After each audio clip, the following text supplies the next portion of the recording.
सूत्री महाराज से स्वर्गाधिक ऋषियों ने निवेदन किया, हमें किसी श्रेष्ठ व्रत का विधान बता दिया। सूत्री महाराज बोले, हे ऋषिगण, आपने बहुत सुंदर प्रश्न किया है। एक बार महर्षि व्यास जी ने प्रजापुत्र युधिष्ठिर के अत्यंत गुप्त संपत्ति के निध स्वरूप तथा नष्ट राज करने वाले प्राप्त करने वाले ये हनुमान जी का व्रत कहा था। उन्होंने बताया ये व्रत भगवान श्री कृष्ण ने द्रौपदी को बताया।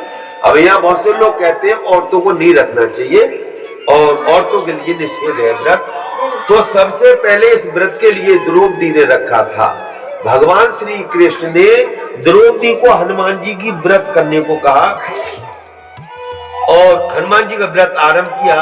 उससे संबंधित धागा, जो धागा रखे हुए हैं, इसमें 13 ग्रंथियां लगी हुई हैं, 13 गांठें लगी हुई हैं। तो ये व्रत 13 साल का है। इस धागे को दे दिया, उस धागे के लिए अपने गले या अपनी बाईं भुजा में बांध दिया। अर्जुन ने किसी से उस धागे को बंधा हुआ देख करके कहने लगे, ये तुमने व्यर्थ का धागा क्यों बांध रखा है? तुमने ये धागा क्यों बांधा है? क्या कारण है?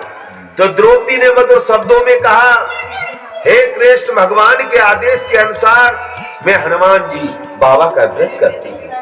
ये उन्हीं का धागा है। ये सुनकर के अर्जुन क्रोध में हो गए और बोले, भाई तो बंदर हमारे रथ के ध्वज पर निरंतर लटका रहता है, वो तुम्हें क्या दे सकता है? कृष्ण कपटी है, उन्होंने ऐसे ऐसे में कह दिया होगा।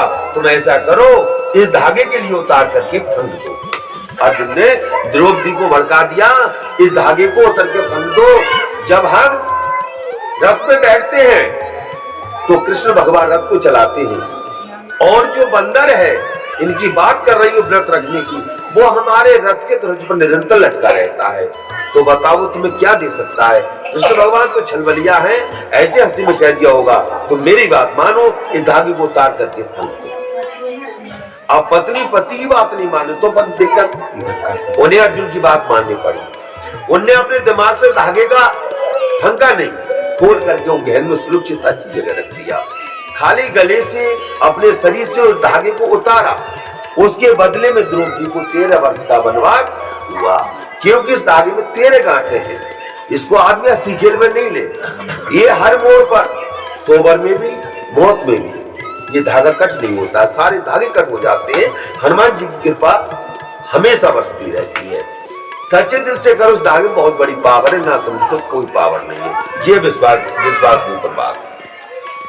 तो 13 वर्ष का वनवास भोगना पड़ा।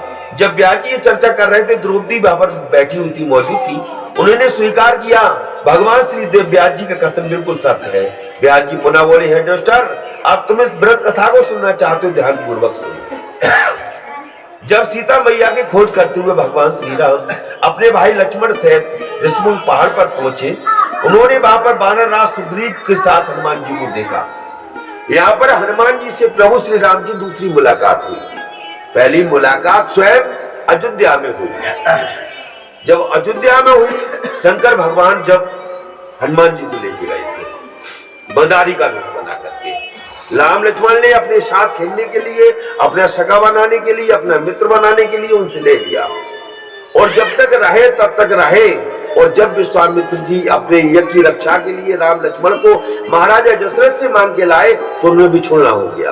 तो दूसरी मुलाकात आज सीता हरण हो गया। सीता मैया की खोज लगाते लगाते ऋषिमुख पहाड़ पर हुआ, जो सुग्रीव के साथ हनुमान जी थे और उनके साथ मित्रता स्थापित हो गई। बोले, हे महाभाव, हे रामचंद्र जी, मैं आपका कार्य करने को आतुर हूं, आपका भक्त हूं।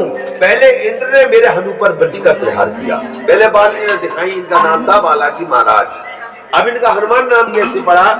इंद्र ने इनके हनु पर वज्र का प्रहार किया, इसलिए ये हनुमान नाम से विख्यात हो गए।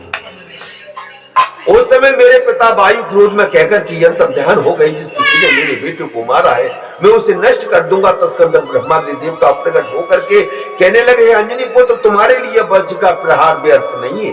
तुम अमित पराक्रमी होकर के और अपने व्रत के नायक होकर के राम कार्य करो, राम कार्य करो। कुछ माता बहनें ऐसी कथा पढ़ने नहीं आती, बच्चों से पढ़वाइएगा, इसको पढ़ो हर मंगल, तब लाभ मिलेगा। सुनो कथा के लिए बैठ करके अपने दरबार में, पूजा घर में, कि व्रत रख लिया, नहीं कथा को सुना, ना कथा को पढ़ा, तो आनंद काहे का आएगा? सब भूल जाओगे, श्रद्धा नहीं जागेगी मन में, खाली ये कॉलम पूरा होगा लठमारी बात, हम तो व्रत रह रहे हैं, व्रत है। भूखे रहने से लाभ क्या है? जब तक मन बस में ना हो। मन बस में जब होगा, जब हनुमान जी की हम कथा को सुनेंगे या पढ़ेंगे सब। तो ये पढ़ना भी चाहिए, सुनना भी चाहिए। और तुम्हारे इस व्रत के करने वाले के सभी की मनोकामना पूरी होती है। इस व्रत का अनुष्ठान पहले श्री राम जी ने किया था, हमारी तुम्हारी औकात क्या है? हनुमान जी का व्रत प्रभु श्री राम जी ने किया था, ये कहकर के देवगढ़ चले गए। हवे नाथ हे रामचंद्र जी, इस प्रकार से इस व्रत को अवश्य कीजिए। हनुमान जी की बात का समर्थन आकाशवाणी ने भी किया। तब राम जी ने हनुमान जी से व्रत का विधान पूछा, उन्हें रह तो ले, इसका विधान क्या है, इसमें होना क्या चाहिए, आपकी पूजा कैसे होगी, आपका प्रसाद क्या होगा, आपका भोग क्या होगा? तो बताया, ये मारेक श्री माँ शुक्ल पक्ष 13 घटी युक्त 13 अभिजित नेक चित्र हो। तो आज 13 है, आज त्रयोदशी है, आज हनुमान जी का व्रत का समय है, जो कि राम ने रखा था आज के दिन। वो ही सब नियम से हमने आपको रखवाया है। मारेक श्री माँ शुक्ल पक्ष 13 घटी युक्त अभिजित नेक चित्र हो। तो पीले धागे में 13 गांठे लगी हुई है, पीला धागा कलश में रखा हुआ, सब संयम से कलश में रख करके सभी लोग बोलेंगे व्रत वाले, ओम नमो भगवते वायु नंदनाय नमः, ओम नमो भगवते वायु नंदनाय नमः, ओम नमो भगवते वायु नंदनाय नमः।